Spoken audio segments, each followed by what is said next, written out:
سیال لجپال پیر شمس الدین،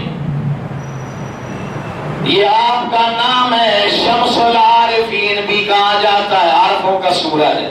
ذرا غور کریں نام کے اوپر، شمس الدین دین کا سورج، شمس العارفین پہنچے ہوئے کا سورج۔ جو عارف باللہ لوگ ہوتے ہیں ان کا یہ سورج ہے۔ یہ پیر سیال لجپال اس سرزمین کے اوپر جہاں آج آپ کا مزار شریف ہے، اسی سرزمین سے آپ کے آنے سے پہلے ذرا غور کرنا، ابھی آپ دنیا میں نہیں آئے، دنیا میں وجود ابھی نہیں ہے۔ حضرت غوث بہاءالحق زکریا ملتانی رحمت اللہ تعالی علیہ ایک سفر پہ تھے، قافلے کے اوپر واپس تشریف لے کے آ رہے ملتان کی طرف۔ جب اس مقام پر پہنچے جہاں آج سخی سیال لجپال آرام فرما رہا ہے، جب اس سرزمین کے اوپر پہنچے غوث بہاءالحق زکریا ملتانی رحمت اللہ تعالی علیہ، قافلہ رک گیا، خود بھی رک گئے، آنکھوں میں آنسو جاری ہیں، رونا شروع کر دیا۔ مریدوں نے پوچھا حضور کیا بات ہے، اچانک قافلہ روک دیا ہے، سر نیچے کیا ہوا ہے، مراقبے میں ہیں، آنکھوں میں آنسو جاری ہیں۔ مریدوں نے کہا حضور کوئی تکلیف پریشانی کوئی ڈر خوف ہے تو ہمیں بتائیں۔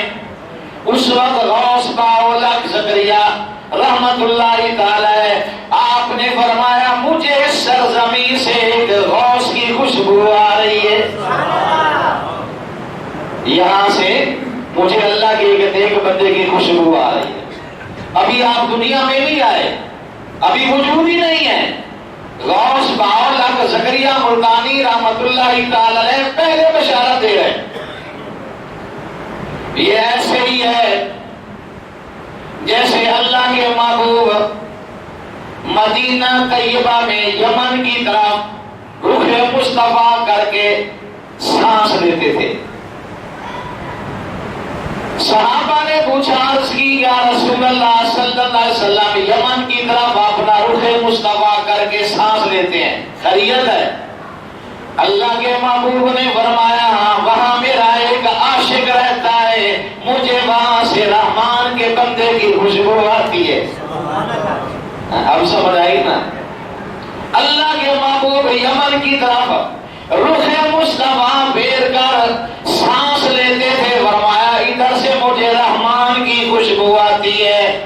یہ غوث بہاءالحق زکریا ملتانی جب اس سیال شریف کی جگہ سے مقام سے گزرا ہے وہاں رک گئے، آنکھوں میں آنسو جاری ہے۔ پوچھا حضور خیریت ہے؟ فرمایا مجھے بھی اس مٹی سے اللہ کے ولی کی خوشبو آ رہی ہے۔ یہ ہے وہ سخی لجپال پیر سیال شمس العارفین۔ آپ دنیا میں تشریف لائے اور یہاں میں ایک بات آپ کو بتاؤں، آپ کہیں گے ابھی سخی لجپال دنیا میں آئے نہیں، غوث بہاءالحق زکریا کو کیسے پتا چلا؟ تو دلیل کے لیے میں نے اللہ کے محبوب کی بات بھی سنا دی ہے۔ آمنہ کے لال نے فرمایا مجھے یمن سے خوشبو آتی ہے، وہاں اللہ کا کوئی نیک بندہ ہے، اللہ اپنے نیک بندوں کو یہ طاقت اور قوت دیتا ہے، وہ دنیا میں ہو جب بھی کوئی مرید پکارے تب بھی پہنچتے ہیں مدد کے لیے، اگر دنیا سے چلے جائیں تب بھی کوئی پریشانی میں مرید ہو، شرط یہ ہے سچے دل سے پکارے، سچی نیت سے پکارے، کسی پریشانی میں ہے، کسی مشکل کے اندر ہے۔ میں نے یہ بھی پڑھا ہے غوث بہاءالحق زکریا ملتانی رحمت اللہ تعالی علیہ آپ کے مریدین دریائے چناب میں جب کشتی میں سوار ہوتے تھے، جب سیلاب آتا پانی زیادہ ہوتا کشتی طغیانی کے اندر جب گر جاتی مریدین پریشان ہو جاتے، تاریخ میں لکھا ہے وہ لوگ کشتی میں سوار ہو کر آواز دیتے یا غوث بہاءالحق مدد کر، نہیں آپ ابھی اس بات تک پہنچے ہی نہیں ہیں. اگر آپ پہنچے ہوتے تو آپ اتنی سبحان اللہ کہتے ملتان تک پہنچ جاتی. اور بندہ سے کہے سبحان اللہ. لوگ کشتی میں سوار ہوتے، جب طوفانوں میں گر جاتی لوگ کہتے یا غوث باولک مدد کر. فرماتے اسی وقت مدد آتی، کشتی ان لہروں سے نکل جاتی، کشتی بھی کنارے لگتی، ساز و سامان بھی محفوظ رہتا، کشتی کے سوار بھی محفوظ رہتے. اگر ہماری بات سمجھ نہیں آتی ہے تو میں تھوڑی سی اور وضاحت کرتا ہوں. شاہ عبد الرحیم رحمت اللہ تعالی علیہ آپ دلی کے بازار میں جا رہے ہیں، رات کا وقت ہے، رات کا آخری حصہ ہے. شاہ عبد الرحیم، اور یہ بات کس نے لکھی ہے یہ بھی ذرا غور سے سن. شاہ عبد الرحیم کے متعلق اہل دیوبند کے بہت بڑے عالم مولانا اشرف علی تھانوی، اس نے اپنے ملفوظات کے اندر یہ بات لکھی ہے. کیا لکھتا ہے؟ کہتا ہے شاہ عبد الرحیم دلی کے اندر میر زاہد ایک بہت بڑے عالم تھے، بزرگ تھے. ان کا خطاب تھا، ان کا بیان تھا. جیسے آپ لوگ جمعے کے لیے آتے ہیں خطبہ سننے کے لیے، یہ شاہ عبد الرحیم اس اللہ کے نیک بندے عالم دین کا بیان سننے کے لیے گئے ہوئے. رات کو محفل ختم ہوئی، شاہ عبد الرحیم وہاں سے فارغ ہوئے. آخری حصہ رات کا دلی کے بازار میں جا رہے، شیخ سعدی شیرازی کے اشعار ان کی زبان کے اوپر جاری ہیں. کس کے؟ شیخ سعدی شیرازی کے اشعار ان کی زبان کے اوپر جاری ہیں. شعر پڑھتے پڑھتے فارسی کے اندر 4 اشعار تھے، 3 پڑھ لیتے ہیں، چوتھا آتا نہیں، بھول گئے. توجہ کرنا، بڑا لطف آئے گا.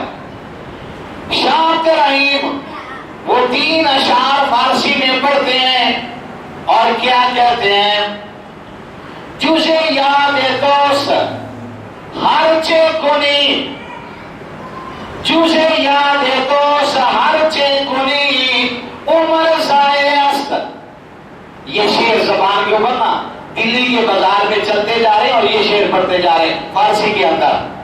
جسے یاد دوست ہر چے کنی عمر سائے است، جسے سر عشق ہر چے بخانی بطالت است.